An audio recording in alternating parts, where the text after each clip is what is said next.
وَلَقَدْ يَسَّرْنَا الْقُرْآنَ لِلذِّكْرِ فَهَلْ مِن مُّدَّكِرٍ। असां हिन क़ुरान खे नसीहत लाइ आसान ज़रियो बणाए छॾियो आहे। छा पोइ आहे को नसीहत पिराइण वारो?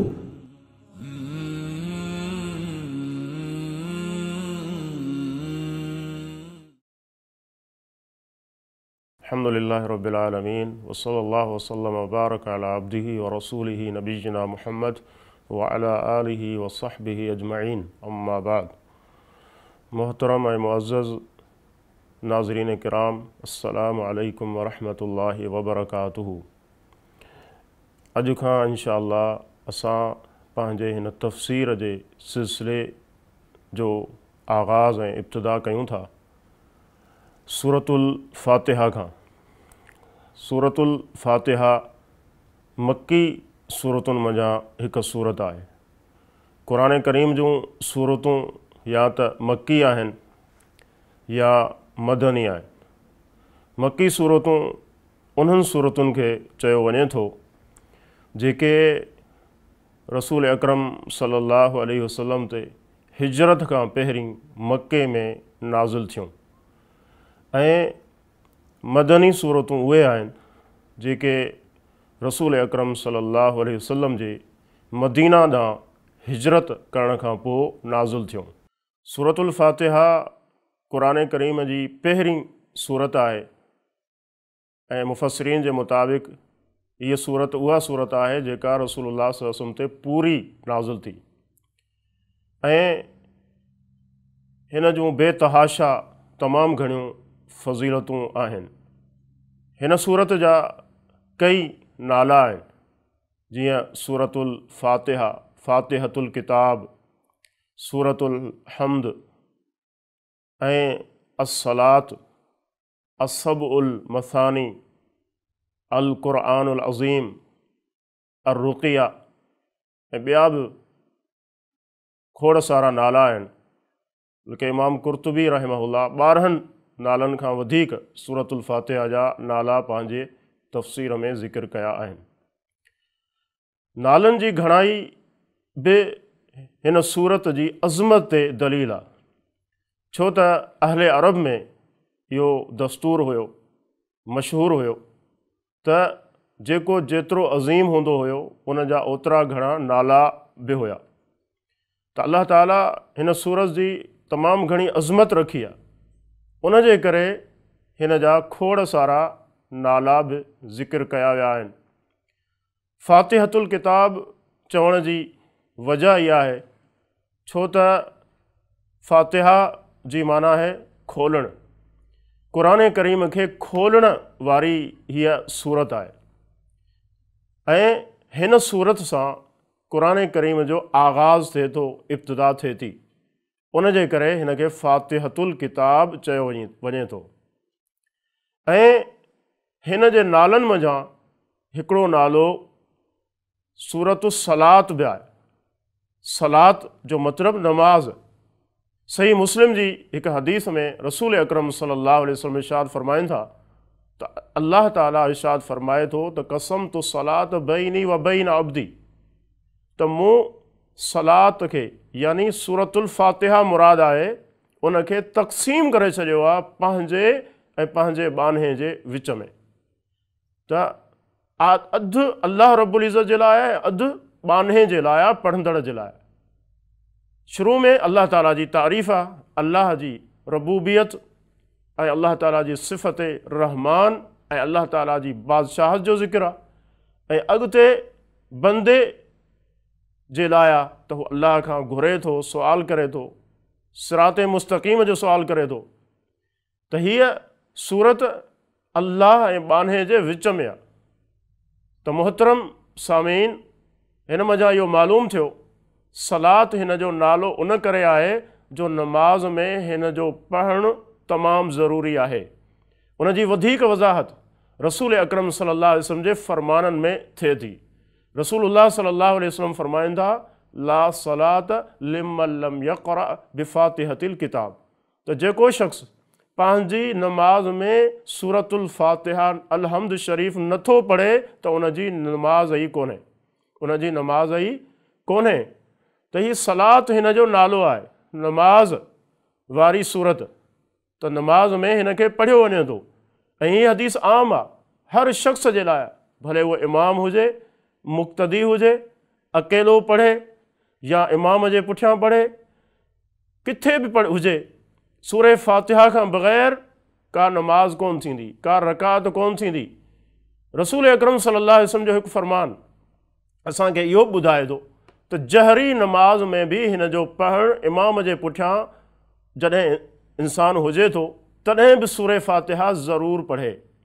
रसूल अकरम सल्लल्लाहु अलैहि वसल्लम जी हिकु फ़रमान आहे, पाण फ़रमाई त उहा नमाज़ जंहिंमें सूरतुल फ़ातिहा अलहम्द शरीफ़ नथो पढ़ियो वञे उहा नमाज़ नाक़िस आहे, अणपूरी आहे, अधूरी आहे। 3 दफ़ा रसूलुल्लाह सल्लल्लाहु अलैहि वसल्लम ख़िदाज जो लफ़्ज़ इस्तेमालु कयो। हाणे अबू हुरैरा रज़ियल्लाहु ताला अन्हु हदीस जो रावी आहे, जॾहिं उन खां पुछो वियो त इन्ना नकून वरा अल इमाम, अबू हुरैरा असां कॾहिं इमाम जे पुठियां बि हुजूं था, पोइ छा उते बि सूरह फ़ातिहा पढ़ूं? कीअं पढ़ूं? त फ़रमाया इक़रा बिहा फ़ी नफ़्सिक, त उन वक़्तु पंहिंजे जीअ में, पंहिंजी दिलि में सूरह फ़ातिहा ज़रूरु पढ़ो। त हिन वजह मालूम थियो त सूरह फ़ातिहा में अलहम्द शरीफ़ जो पढ़णु तमामु ज़रूरी आहे, उन खां बग़ैर का नमाज़ ई न आहे। पर अॼु बदकिस्मती सां रोकियो वञे थो सूरह फ़ातिहा खां, त सूरह फ़ातिहा नमाज़ में न पढ़ो। ऐं नऊज़ बिल्लाह क़ुरान करीम जूं कुझु आयतूं ज़िक्र करे इहो तासुर ॾियण जी कोशिशि कई वञे थी त अल्लाह जे नबी सल्लल्लाहु अलैहि वसल्लम ऐं क़ुरान में को तारुज़ आहे, को टकराव आहे, हालांकि अहिड़ी ॻाल्हि कोन्हे। हाणे क़ुरान मजीद में जिते क़िराअत खां मना आहे त उनजो मतिलबु इहो आहे त नमाज़ में सूरह फ़ातिहा खां सवाइ ॿियो कुझु न पढ़ो, ॿियो क़ुरान न पढ़ो, ॿी का क़िराअत न कयो, सूरह फ़ातिहा ज़रूरु पढ़ो, छो त उन खां बग़ैर नमाज़ ई कोन्हे। त हाणे असांखे खपे त सूरह फ़ातिहा पंहिंजी नमाज़ में ज़रूरु पढ़ूं, छो त रसूलुल्लाह सल्लल्लाहु अलैहि वसल्लम जो फ़रमान असां ॿुधोसीं त हिन खां बग़ैर नमाज़ ई कोन्हे। ऐं सूरह फ़ातिहा जे नालनि मंझां हिकिड़ो नालो असांखे सलात बि मालूम थियो त हिन जो नालो नमाज़ आहे। सूरतुल फ़ातिहा जे नालनि मंझां हिकिड़ो नालो सबउल मसानी बि आहे, यानी उहे 7 आयतूं जेके बार बार पढ़ियूं वञनि थियूं, जिन खे दोहरायो वञे थो, बार बार हिननि खे पढ़ियो वञे थो। जेकॾहिं असां पंहिंजी नमाज़ खे ॾिसूं त 24 कलाकनि में ॾींहं ऐं राति में असां 17 रकातूं त उहे आहिनि जेके फ़र्ज़ आहे, जेके पढ़ूं था, ऐं हर रकात में सूरह फ़ातिहा ज़रूरु पढ़ूं था। त इहे 7 आयतूं जंहिंखे बार बार पढ़ियो वञे थो। इंसानु जॾहिं बि नमाज़ पढ़ंदो, नफ़िल पढ़ंदो, सुन्नतूं जॾहिं अदा करे थो, तॾहिं बि उनखे सूरह फ़ातिहा ज़रूरु पढ़णी आहे। तॾहिं हिन जे नालनि मंझां हिकिड़ो नालो असबउल मसानी बि आहे। ऐं क़ुरानुल अज़ीम बि हिन जो नालो आहे। त क़ुरान करीम जी अज़ीम हीअ सूरत आहे। अबू सईद इब्नुल मुअल्ला जी रिवायत सही मुस्लिम में मौजूदु आहे त अल्लाह जे रसूल सल्लल्लाहु अलैहि वसल्लम जॾहिं उतां खां गुज़रिया त हू नमाज़ पढ़ी रहिया आहिनि, अल्लाह जे रसूल उन्हनि खे सॾनि था। अबू सईद इब्नुल मुअल्ला रज़ी अल्लाह ताला अन्हु इहो सोचनि था त नमाज़ मुकमल करे रसूलुल्लाह सल्लल्लाहु अलैहि वसल्लम जी ख़िदमत में हाज़िर थींदुसि। जॾहिं नमाज़ पढ़ी अचे थो त रसूलुल्लाह सल्लल्लाहु अलैहि वसल्लम पुछनि था त तव्हां फ़ौरन छो कोन आया, देर सां छो आया?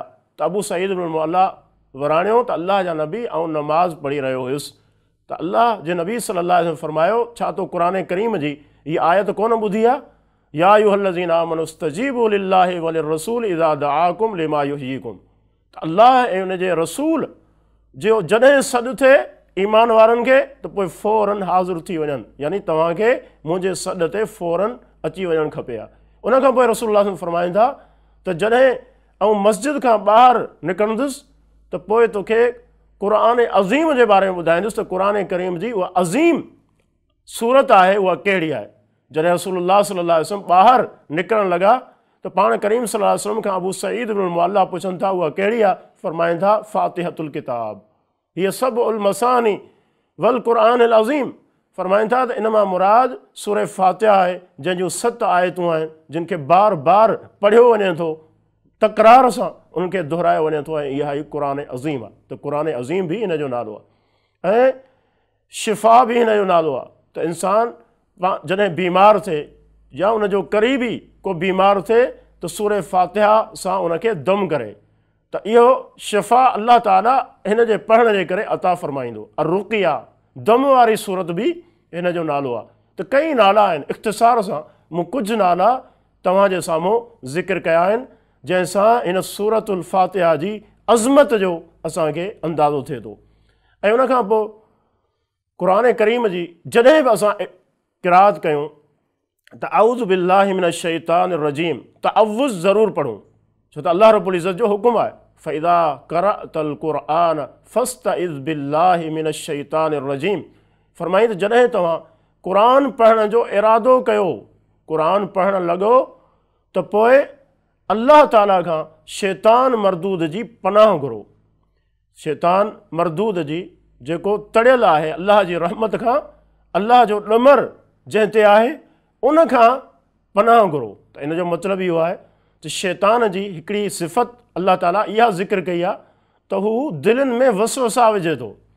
त क़ुर करीम जॾहिं इंसानु पढ़े त शैतान जी अल्लाह खां पनाह घुरे त जीअं अल्लाह ताला शैतान मरदूद जे फितने खां, उन जे वसवसनि खां हुनखे बचाए ऐं हुनखे महफ़ूज़ करे।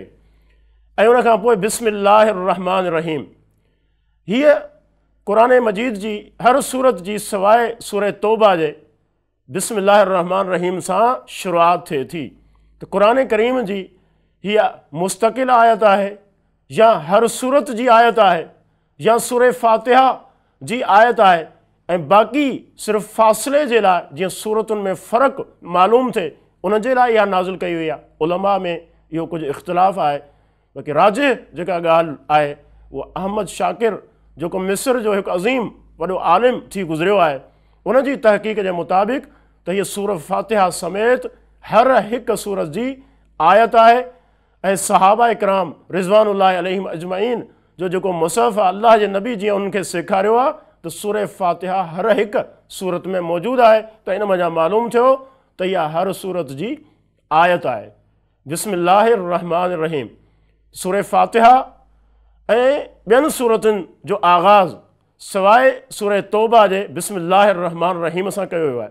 त बिस्मिल्लाहिर रहमानिर रहीम शुरू कयां थो अल्लाह जे नाले सां जेको वॾो महिरबान ऐं तमामु घणो रहम करण वारो आहे। त हीअ बिस्मिल्लाहिर रहमानिर रहीम जी माना आहे त जॾहिं बि इंसानु को कमु करे, शरीयत असांखे चवे थी त पंहिंजे सुठनि कमनि जी इब्तिदा बिस्मिल्लाहिर रहमानिर रहीम सां करणु खपे, छो त अल्लाह जो नालो आहे जंहिंमें बरकत आहे। जीअं असांजे कमनि में, जीअं असांजे मामलनि में जेको कुझु असां कयूं था अल्लाह जे तरफ़ खां उन में बरकत अची वञे, त उन जे लाइ असांखे इहा तलक़ीन कई वई आहे त बिस्मिल्लाह पढ़णु खपे। जीअं खाइण खां पहिरीं, पीअण खां पहिरीं, वुज़ू करण वक़्तु ऐं घरवारी सां हमबिस्तरी करण वक़्तु इहे मौक़िया आहिनि जिते बिस्मिल्लाहिर रहमानिर रहीम इंसान खे पढ़णु खपे त जीअं अल्लाह जे तरफ़ खां उन जे कमनि में बरकत अची वञे। त बिस्मिल्लाहिर रहमानिर रहीम सां सूरह फातिहा जी इब्तिदा थी आहे। अल्हम्दुलिल्लाहि रब्बिल आलमीन, सभु तारीफ़ूं सभु साराह अल्लाह जे लाइ आहे जेको सभिनी जहाननि जो पालनहार आहे। सभई तारीफ़ूं अल्लाह जे लाइ आहिनि। हिन मज़ा मालूम थियो त तारीफ़ जो हक़ीक़ी मुस्तहिक़ ऐं उन जो सदावार अल्लाह रब्बुल इज़्ज़त ई आहे। जेकॾहिं कंहिं वटि का ख़ूबी आहे, को हुस्न आहे, को कमाल आहे, त उहो बि अल्लाह ताला जो ई उनखे ॾिनल आहे। त हर ख़ूबी, हर सुठी ॻाल्हि उहा अल्लाह ॾांहुं ई मोटे थी। त लिहाज़ा सभु तारीफ़ूं अल्लाह जे लाइ आहिनि। ऐं ही लाम जेको ख़ुसूसियत जे लाइ आयो आहे, सभिनी तारीफ़ुनि जो मुस्तहिक़ अल्लाह रब्बुल इज़्ज़त आहे। अल्लाह ताला जी हमद आहे। छाजे लाइ? हिकु त अल्लाह असांजो रब आहे जंहिं असांखे ख़लक़ियो, असांखे पैदा कयो, दुनिया में हर ज़रूरत असांजी पूरी करे रहियो आहे ऐं उहो असांजो रब आहे, पैदा कंदड़ आहे। त लिहाज़ा हर तरह जी तारीफ़ जो मुस्तहिक़ बि उहो ई आहे। ऐं तारीफ़ अल्हम्द इहो कलिमतु शुक्र आहे। हीअ शुक्र जो कलिमो जॾहिं इंसानु अदा करे त अल्हम्दुलिल्लाह चवे। ऐं हिकु हदीस में हिन खे अफ़ज़लु दुआ चयो वियो आहे। अफ़ज़लु दुआ अल्हम्दुलिल्लाह, अफ़ज़लु ज़िक्र ला इलाहा इल्लल्लाह। त हीउ कलमो कसरत सां असांखे पढ़णु खपे। रसूल अकरम सल्लल्लाहु अलैहि वसल्लम अल्लाह जी तमामु घणी तारीफ़ कंदा हुआ। रसूलुल्लाह सल्लल्लाहु अलैहि वसल्लम जी दुआउनि ते जॾहिं असां गौर कंदासीं त असांखे तमामु घणो अल्लाह रब्बुल इज़्ज़त जी हमद जो बयानु मिलंदो, अल्लाह ताला जी तारीफ़ असांखे नज़र ईंदी। ऐं सही मुस्लिम जी हिकु हदीस आहे त रसूल अकरम सल्लल्लाहु अलैहि वसल्लम फरमाइनि था त अल्लाह ताला पंहिंजे बाने जे हिन अमल खे पसंदि करे थो त उहो जॾहिं बि खाए या पीए, पाणी जो ढुक भरे ऐं मानी जो हिकु गिरह वात में विझे त अल्लाह ताला जी तारीफ़ करे, अल्लाह ताला जी हमद बयानु करे। इहो अमल अल्लाह खे पसंदि आहे। रब्बिल आलमीन, अल्लाह जी सिफ़त आहे रब्बिल आलमीन, जेको सभिनी जहाननि जो रब आहे। हाणे जहान, आलम जहान खे चयो वञे थो, उन में सभु कुझु अची वियो, पर हिते अल्लाह जी मुकमल रबूबियत खे बयानु करण जे लाइ आलम जंहिंजी माना जहान आहे उन जी बि जमा ज़िक्र कई आहे। माना जेतिरा बि जहान आहिनि, मुख़्तलिफ़ जहान थी सघनि था, इंसाननि जो जहान आहे, जिन्ननि जो जहान आहे, पखियुनि जो जहान आहे, ऐं जानवर जेके आहिनि चरिंद परिंद उन्हनि जो जहान आहे, वण ॿूटा उन्हनि जो हिकिड़ो जहान आहे। त उन्हनि इहे सभई जहान आहिनि। अल्लाह उन्हनि सभिनी जो रब आहे, हर हिक जी ज़रूरत पूरी करे रहियो आहे। हर हिक जी, भले उहो इंसानु हुजे, उहो हैवान हुजे, चरंद हुजे, परिंद हुजे, ज़मीन ते आहे, समुंड में आहे, केतिरी मख़लूक आहे ऐं केतिरियूं मख़लूकूं आहिनि जेके ज़मीन जे अंदरि रहनि थियूं। उन्हनि सभिनी जूं ज़रूरतूं उन्हनि जो रब पूरियूं करे थो, जेको जंहिंजी सिफ़त आहे रब्बुल आलमीन। अर रहमान रहीम, फरमाई त घणो महिरबान ऐं निहायत रहम करण वारो आहे। हीअ अल्लाह जी सिफ़त आहे। रहमान ऐं रहीम इहे ॿई मुबालगे खे ज़िक्र करे रहिया आहिनि, जंहिंजी माना त अल्लाह ताला तमामु घणो रहम करण वारो आहे ऐं तमामु घणो महिरबान आहे। रहमान ऐं रहीम इन्हनि ॿिन्ही में कुझु फ़र्क़ु उलमा ज़िक्र कयो आहे। रहमान दुनिया, अल्लाह ताला दुनिया में रहमान आहे, सभिनी ते अल्लाह जो रहम आहे, चाहे उहो मुस्लमान हुजे, उहो काफ़िर हुजे, नेक हुजे, बुरो हुजे, उन्हनि सभिनी खे अल्लाह जी रहमत मिली रही आहे। अल्लाह उन्हनि खे रिज़्क़ ॾिए थो, दुनियावी ज़रूरतूं उन्हनि जूं पूरियूं करे थो, अल्लाह उन्हनि खे सिहत ॾिए थो, माल ॾिए थो। इन नेमतुनि खां दुनिया में सभु मुस्तफ़ीद थी रहिया आहिनि, सभु फैज़ ऐं फ़ाइदो वठी रहिया आहिनि। जॾहिं त आख़िरत में अल्लाह ताला सिर्फ़ु रहीम हूंदो, अल्लाह जी रहमत ख़ासि हूंदी मोमिननि जे लाइ, मुत्तक़ीन जे लाइ, जेके अल्लाह खां डिॼनि था। त अर रहमान रहीम, अल्लाह ताला रहमान आहे, रहीम आहे, पंहिंजे बानहनि ते, पंहिंजनि बंदनि ते तमामु घणो रहम करण वारो आहे। लिहाज़ा अल्लाह ताला जी रहमत मञा फ़ाइदो वठणु खपे, अल्लाह ताला ॾांहुं मोटणु खपे। गुनाह थी वञनि त अल्लाह खां माफ़ी घुरणु खपे, छो त अल्लाह रहमान आहे, अल्लाह माफ़ कंदड़ आहे। दुनिया में जेको गुनाह थी वियो अल्लाह ताला पंहिंजी रहमत सां उनखे माफ़ करे छॾींदो। त इंसानु तौबा करे, इस्तग़फ़ार करे, ऐं आख़िरत में सिर्फ़ु मोमिन ई हूंदा जेके अल्लाह जी रहमत मां फ़ाइदो वठंदा। जॾहिं त काफ़िरनि जे लाइ दुनिया में ई सभु कुझु आहे, जेके उहे नेकियूं कनि था, जेके अमल कनि था, अल्लाह रहीम आहे, उनखे ज़ाया नथो करे, दुनिया में ई उन्हनि जो बदिलो अल्लाह उन्हनि खे ॾिए थो। मालिकी यौमिद्दीन, फरमाई त मालिक आहे बदिले जे ॾींहं जो। हीअ वॾी अहम सिफ़त अल्लाह रब्बुल इज़्ज़त जी हिते ज़िक्र कई वई आहे, जेको हिसाब ऐं किताब जे ॾींहं जो मालिक आहे। इहो कहिड़ो ॾींहुं हूंदो? क़यामत जो ॾींहुं।